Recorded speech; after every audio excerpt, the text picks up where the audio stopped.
घर में बैठ करके मेरी बात को सुन रहे हैं, इस वचन को सुन रहे हैं, आप शैतान के प्राइम टारगेट हैं आज के समय में।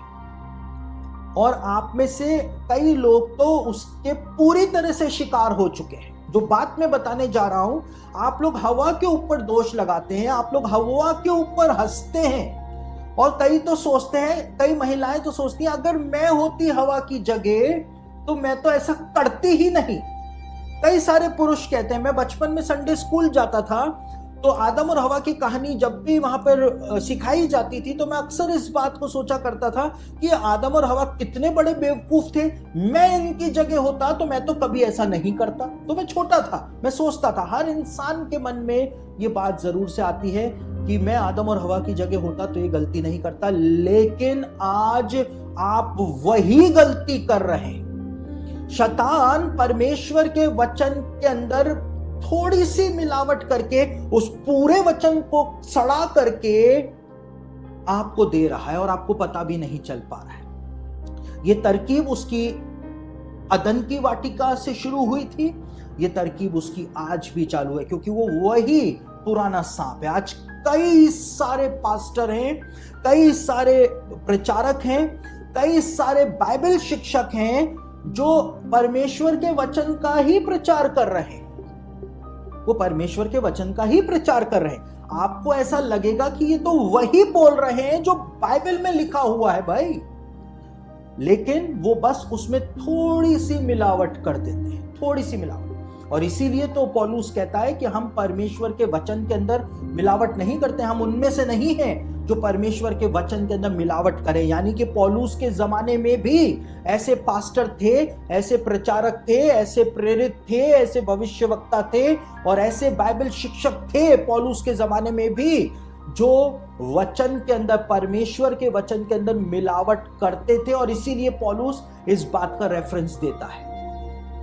और आपको ऐसा लगेगा कि आप तो परमेश्वर का वचन ही सुन रहे हैं, परमेश्वर ने जो बोला उसी को इतना सुंदर तरीके से आपके सामने रखा जा रहा है, लेकिन वो लोग बड़ी ही चतुराई से थोड़ी सी परमेश्वर के वचन के अंदर मिलावट कर देते हैं ताकि आपको वही सुनाई दे जो आप सुनना चाहते हैं। वो आपको वही सुनाते हैं जो आप सुनना चाहते हैं और आप उनकी जाल के अंदर फंस जाते हैं, आपको पता भी नहीं चल पाता है। कुछ उदाहरण मैं आपको देता हूं ताकि आप इस बात को पकड़ सकें कि कहीं आप तो ऐसे मिलावटी वाले वचन सुन करके शैतान के फंदे में फंस तो नहीं रहे।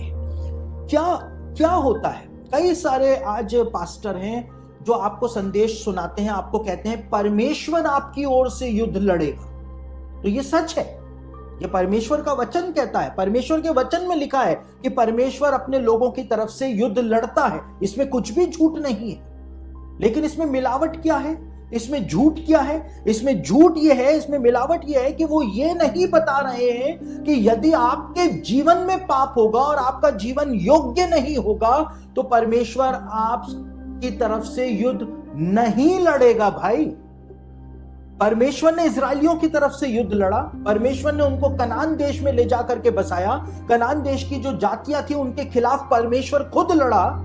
लेकिन हम क्या देखते हैं, जब बेबीलोन की सेना आई तो परमेश्वर इजराइलियों की तरफ से नहीं लड़ा, अशुर की सेना आई तो परमेश्वर इजराइलियों की तरफ से नहीं लड़ा, जब रोमन सेना ने 2000 साल पहले तहस नहस करके रख दिया पवित्र भूमि को तो परमेश्वर उनकी तरफ से नहीं लड़ा। क्यों नहीं लड़ा? क्योंकि उनका जीवन पाप के अंदर डूबा हुआ था, वो परमेश्वर के वचन के अंदर जो आज्ञाएं लिखी हुई हैं उनका पालन नहीं कर रहे थे, परमेश्वर उनकी ओर से नहीं लड़ा। तो जो आपको बोल रहा है परमेश्वर आपकी ओर से युद्ध लड़ेगा, तो यह बात सच है, लेकिन वो मिलावट कर रहा है, उसके अंदर थोड़ी सी मिलावट, शैतान की तरह उसके अंदर मिलावट कर रहा है। और वो आपको नहीं बता रहा है कि इसके अंदर भी एक कंडीशन पाई जाती है, परमेश्वर कब आपकी तरफ से युद्ध लड़ेगा, वो नहीं बता रहे। कई सारे ऐसे प्रचारक आ गए हैं जो कहते हैं कि यदि आप व्यभिचार के पाप में हैं तो परमेश्वर आपको माफ करेगा, यीशु मसीह आपको माफ करेगा। तो वो माफ तो करेगा, ये सच बात है, ये बिल्कुल सच बात है, इसमें कोई झूठी बात नहीं है। लेकिन वो आपको ये नहीं बता रहे हैं, इसमें मिलावट क्या है इसमें मिलावट यह है कि वो आपको ये नहीं बता रहे हैं कि अगर इसी पाप को कंटिन्यू करते रहोगे तो फिर परमेश्वर तुम्हारे साथ क्या करेगा। वो पाप को पालना सिखा रहे हैं कि व्यभिचार करोगे तो प्रभु तुमको माफ कर देगा, लेकिन बता नहीं रहे कि इसको छोड़ो, जल्दी इसमें से निकलो बाहर, वरना परमेश्वर तुम्हारे ऊपर जो दंड भेजेगा उसको तुम सहन नहीं कर पाओगे। तो ये परमेश्वर का वचन है जो आप सुन रहे हैं, वो परमेश्वर का ही वचन का प्रचार करते हैं, लेकिन उसके अंदर शैतान थोड़ी सी मिलावट करवा देता है। और देखिए ये बात तो पौलुस ने भी लिखी हुई है। पौलुस कहता है कि इसमें कोई शक नहीं है कि शैतान जो है वो यीशु मसीह के प्रेरितों का भी रूप धारण कर सकता है, अपोस्टल्स का, यानी कि वो पतरस और यूहन्ना और याकूब ये प्रेरित जो थे इनका रूप भी धारण कर सकता है और बहुत पवित्र अपने आप को दिखा सकता है। वो यीशु मसीह के समान अपने स्वभाव को दिखा सकता है, लेकिन तुमको जानना पड़ेगा, तुमको जांचना पड़ेगा, क्योंकि जैसे हवा को शैतान ने परमेश्वर का वचन देकर के ही भरमा दिया था थोड़ी सी मिलावट करके, आज वैसी ही मिलावटें जो हैं वो की जा रही है। एक और तरीके से आप पहचान सकते हैं, कई सारे जो शिक्षक हैं वो आपको ये शिक्षा देंगे, पास्टर ये शिक्षा देंगे कि परमेश्वर की सेवा के लिए धन दोगे तो परमेश्वर तुमको आशीष देगा। तो ये बात सच है। जो बाइबल में लिखा है परमेश्वर अपने लोगों को आशीष देता है। अगर परमेश्वर के लोग परमेश्वर के काम के लिए धन देते हैं तो परमेश्वर उनको ब्लेस करता है, लेकिन इसमें मिलावट क्या है वो आपको नहीं बता रहे हैं कि अगर तुम्हारा जीवन योग्य नहीं है तो तुमको आशीषें नहीं मिलेंगी, चाहे तुम लाखों करोड़ों रुपए भी दे दो तो भी तुमको आशीषें नहीं मिलेंगी। वो आपको भरमा रहे हैं। यीशु मसीह ने कहा जिस घर में जाओ वहां पर जाकर के कहना कल्याण हो।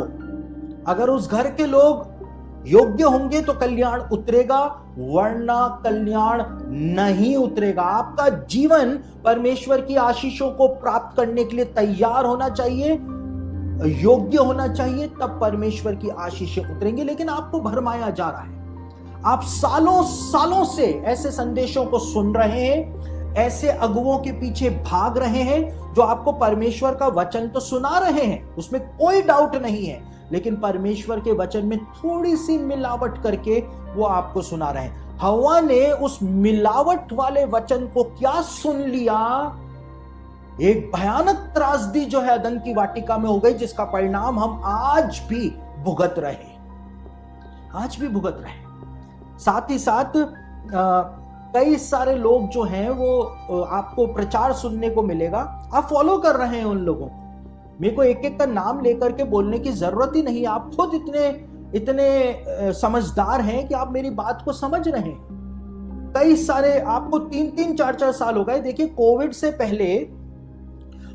पहले यूट्यूब और ये फेसबुक और इनका इतना कोई चलन नहीं था, लेकिन कोविड से जब ऑनलाइन सेशंस का जमाना आया और उसके बाद जब यूट्यूब पर लोगों ने वचन को सुनना शुरू किया, फेसबुक के ऊपर सुनना शुरू किया, तो तब से आप 3 या 4 साल हो गए हैं, आप लोग एक ही प्रचारक को सुन रहे हैं। वो आपको बस बोल रहा है कि आशीषें आ रही हैं। आप उसको फोन करके बोलती हैं कि मेरा शराबी पति जो है, आप प्रार्थना कर दो कि मेरा शराबी पति की शराब छूट जाए।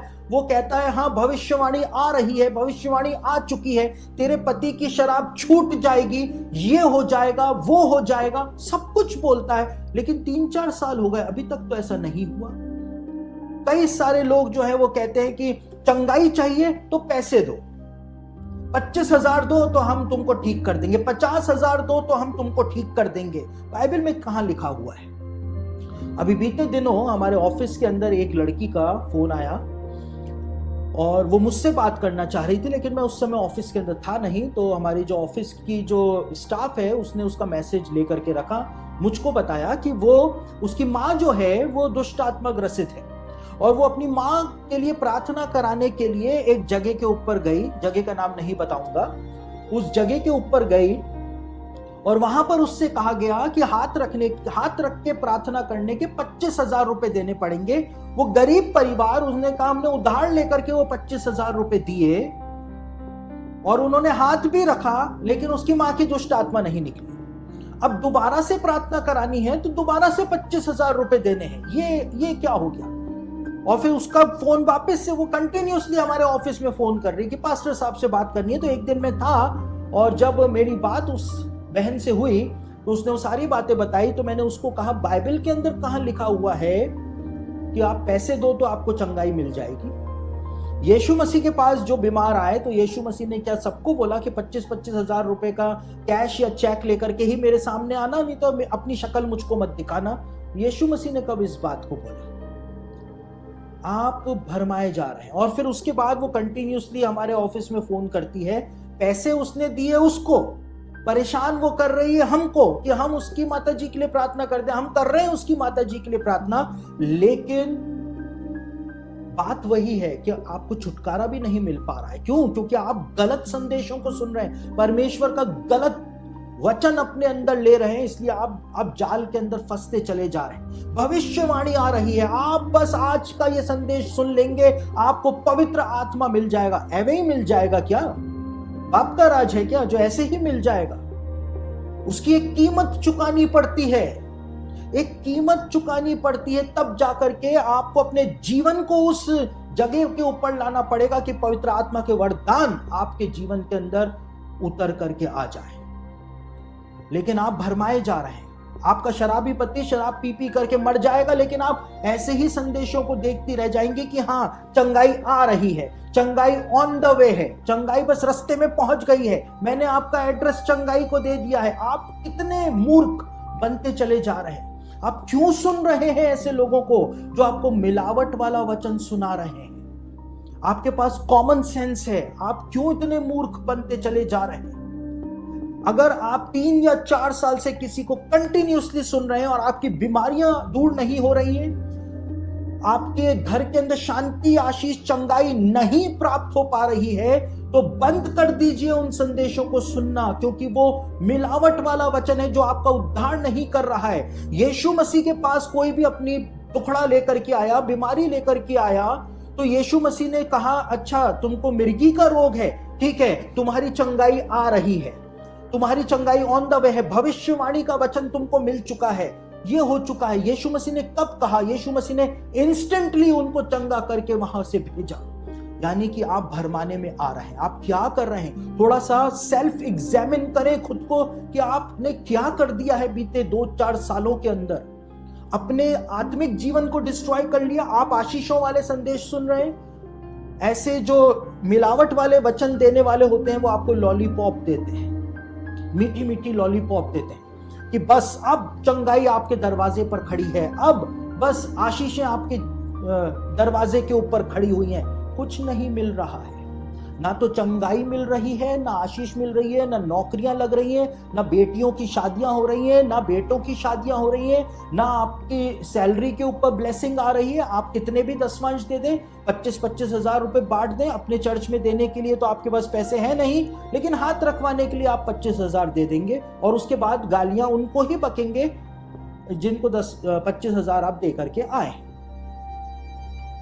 तो आप शैतान के प्राइम टारगेट हैं इस समय। और प्राइम टारगेट कौन है? परिवार के अंदर महिलाएं हैं प्राइम टारगेट, क्योंकि वो ही ऐसे संदेशों को घर में लेकर के आई हैं, वो ही लेकर के आई हैं। उनके पति भी ऐसे प्रचारकों को सुनने से मना करते हैं, लेकिन वो उनकी भी नहीं सुनती है। क्यों? क्योंकि वो शैतान के भरमाने के अंदर है। वही तो प्राइम टारगेट है, उसी को तो शैतान ने टारगेट किया अदन की वाटिका में। और जितनी भी महिलाएं हैं, लड़कियां हैं, जवान लड़कियां हैं, वो ऐसे ही संदेशों को सुनती हैं, बार बार सुनती हैं। उनको ऑब्सेशन हो जाता है, सनक चढ़ जाती है कि बस ये ही मोहते सही हैं, जबकि वो गलत संदेश सुन रही है, क्योंकि उनको कुछ भी नहीं मिल रहा है। आप उनके संदेशों को सुन रहे हैं, आपको ब्लेसिंग नहीं मिल रही है, आपको शांति नहीं मिल रही है, आपका शराबी पति शराब नहीं छोड़ रहा है, तो उनको सुनना बंद कर दीजिए, वरना हालात जो हैं वो बद से बदतर होते चले जाएंगे। पवित्र आत्मा ऐसे नहीं मिलेगा। पवित्र आत्मा देने का काम सिर्फ यीशु मसीह का है। अगर आपका जीवन योग्य है यीशु मसीह को लगेगा कि हाँ समय आ गया है कि मैं इसको पवित्र आत्मा से भर दूं, वो आपको घर बैठे भर देगा। आपको मुझसे भी प्रार्थना कराने की जरूरत नहीं पड़ेगी, वो आपको घर बैठे चंगा कर देगा, वो आपको घर बैठे शांति और आशीष से परिपूर्ण कर देगा। आपकी नौकरियां लग जाएंगी। आप जो रोते फिर रहे हैं वो सब कुछ आप ऐसे प्रचारकों के, ऐसे पास्टरों के चुंगल के अंदर फंस गए हैं 3-4 सालों से, चुंगल में, उनकी पकड़ के अंदर फंस गए हैं। और इसीलिए यहेजकेल की पुस्तक के शायद 22वें अध्याय के अंदर परमेश्वर कहता है कि ये याजक लोग जो हैं, भविष्यवक्ता जो हैं, इन्होंने इनको जकड़ लिया है, मेरी प्रजा को इन्होंने जकड़ लिया है और ये इनको जाने नहीं दे रहे। शैतान के ट्रैप के अंदर आप लोग फंस रहे हैं। हवा ने और आदम ने भी, सबसे पहले हवा ने क्योंकि महिला थी, उसके बाद आदम ने उस वचन पे, उस मिलावट वाले वचन के ऊपर विश्वास कर लिया था। और एक बार जब विश्वास कर लिया तो क्या हुआ? आज हम देख रहे हैं कि हमारी क्या हालत है। यीशु मसीह को आना पड़ गया। आज भी हम बीमारियों के अंदर फंसे हुए हैं।